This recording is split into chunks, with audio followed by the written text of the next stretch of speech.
Welcome back students to our channel Study with AV. We will continue with Unit 1, Gender Issues. Those who are new to this video, please subscribe to our channel. We will bring amazing educational videos in the coming future.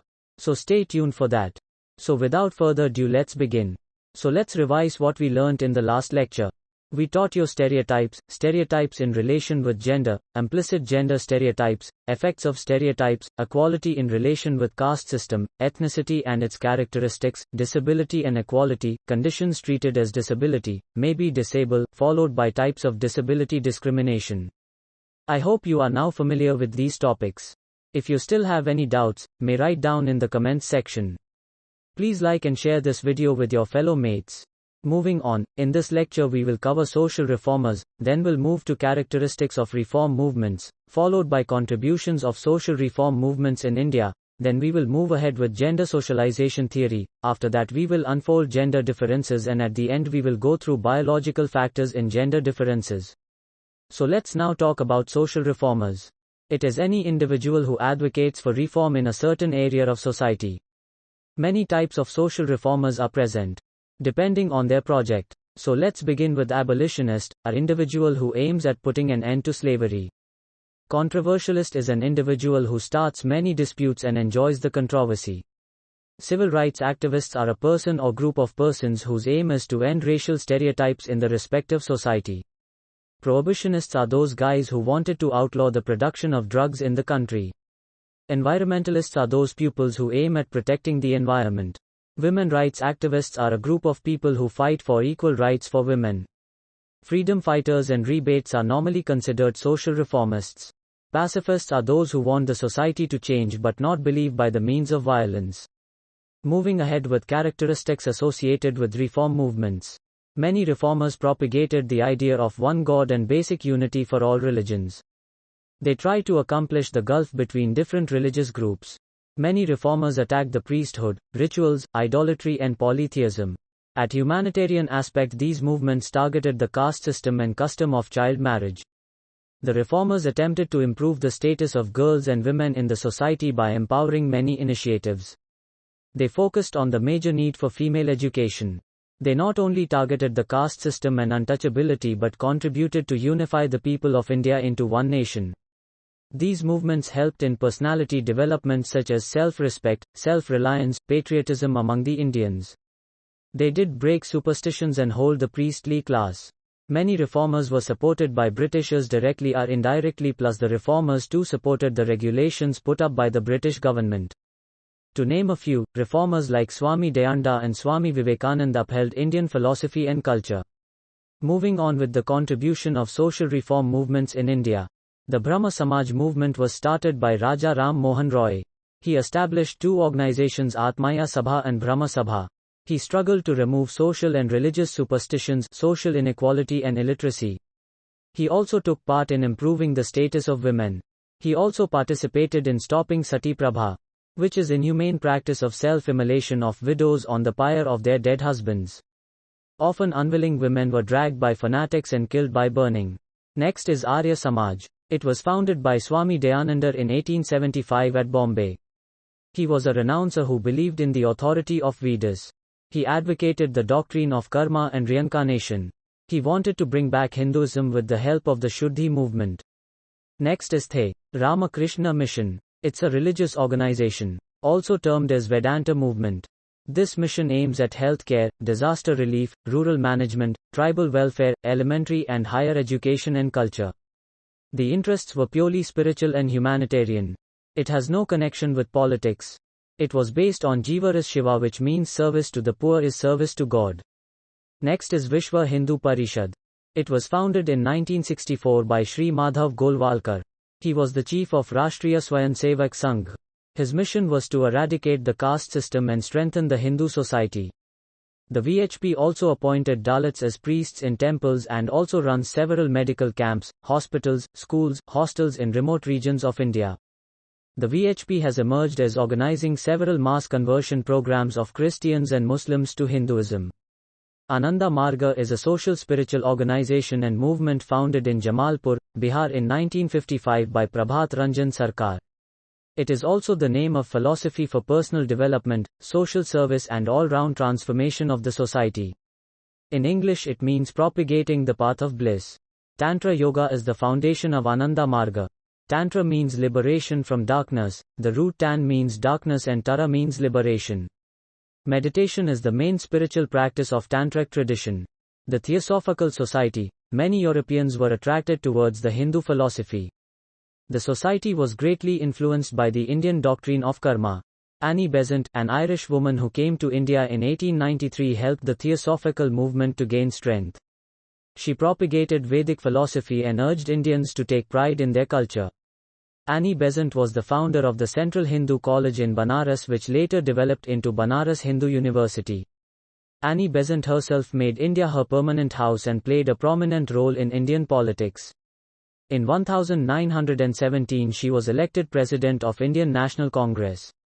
Widow remarriage movement. Ishwar Chandra Vidyasagar pioneered the widow remarriage movement, the first social reform cause that gained importance nationally and saw to a successful conclusion. The reform he advocated and saw became law that high-caste widow could legally remarry, although its successful application in society was few and far between. Ishwar Chandra Vidyasagar was born in a poor Brahmin family of Bengal in 1820. He was a renowned Sanskrit scholar and became the principal of the Sanskrit College in 1850. The Sanskrit College conferred on him the title of Vidyasagar because of his profound knowledge of Sanskrit. Chipko movement. The Chipko movement is an example of the ecological movement in the Himalayan foothills. According to Ramchandran Ghulia in his book An Unquiet Wood, villagers rally together to save the oak and rhododendron forest near the villages. When government forest contractors came to cut down the trees, villagers including a large number of women stepped forward to hug the trees to prevent the trees being felled. All of them rely on the forest to get firewood and other daily necessities. This conflict places the livelihood needs of poor villages against the government desire to generate revenues from selling timber. The economy of subsistence was pitted against the economy of profit. Along with the social inequality between villagers versus a government that represented commercial, capitalist interest. The Chipko movement also raises the issue of ecological sustainability. Cutting down forest was a form of environmental distribution that had resulted in devastating floods and landslides in the region. For villagers, the red and green issues were interlinked, the survival dependent on the survival of the forest. The Chipko movement also expressed the resentment of hill villages against a distant government headquartered in the plains that seemed indifferent and hostile to their concerns. Dalit movements. Social movements of a particular character. The word Dalit is commonly used in Marathi, Hindi, Gujarati and many other Indian languages, meaning the poor and oppressed persons. It was first used in the new context in Marathi. It refers to those who have broken ground down those above them in a deliberate way. There has been a single unified Dalit movement in a country now or in the past. Different movements have highlighted different issues related to Dalits around different ideologies. Backward class caste movement. The term backward classes has been in use in different parts of the country since the late 19th century. It began to be used more widely in Madras Presidency in 1872, in the princely state of Mysore in 1918 and in Bombay Presidency in 1925. From 1920 a number of organizations united around the issue of caste sprang up in different parts of the country. These included the United Provinces, Hindu Backward Classes League, All India Backward Classes Federation, All India Backward Classes League. Tribal movements. Different tribal groups across the country may share common issues, but the distinctions between them are equally significant. Many of the tribal movements have been largely located in the so-called tribal belt. Moving ahead with socialization theory. General socialization theory includes psychoanalytic, social learning and cognitive development. Freud's psychoanalytic theory focuses on children's observations about the genitals. It has not marshaled much empirical support. Social learning theories are behaviorist theories that rely on reinforcement and modeling explanations of behavior. The environment makes people do things. Cognitive development of theories suggests that children learn gender through their mental efforts to organize this social world. There is an assumption that children learn gender because it is a natural fact of the world rather than that it is an important fact of the social world. Three gender lenses include gender polarization, androcentrism and biological essentialism. Moving on with forms or socialization. Group socialization refers to individuals' peer group, rather than parental figures, influencing his or her personality and behavior of adulthood. Gender socialization refers to learning of behavior and attitudes considered appropriate for a given sex. Cultural socialization. It refers to parenting practices that teach children about their racial history or heritage and sometimes is referred to as a pride development. Moving on, social learning theory. Learning in terms of stimulus response. According to this perspective, children are reinforced positively and negatively. For gender-appropriate behavior, children learn by observing and initiating the behavior of the same sex. Cognitive development theory. Kohlberg, best known for his theory of moral development, was one of the first to apply theories by cognitive development to gender identity. Young children between the ages 5 and 8 tend to navigate the most rigid definition of gender and apply the most severe sanctions for violations of gender norms. Kohlberg believed that once children develop gender constancy, the recognition of themselves as male or female and the stable, unchanging nature of their gender, they become more motivated to demonstrate gender-appropriate behavior. Kohlberg failed to explain why children use gender, rather than some other construct, to organize their view of the world. Sandra Bem introduced a second cognitive theory of gender socialization. It states that in a culture where distinctions between men and women are emphasized, children learn to use gender as a way to process information about the world. Secondly, children internalize the message that masculinity is a standard norm and more highly rated than females and femininity. Moving ahead with psychoanalytic theory. This theory differs from the other two theories. First, because it is not a learning theory, and second, it suggests some aspects of gender identity result from unconscious psychological processes such as modeling activity seeking information consistent with schemas.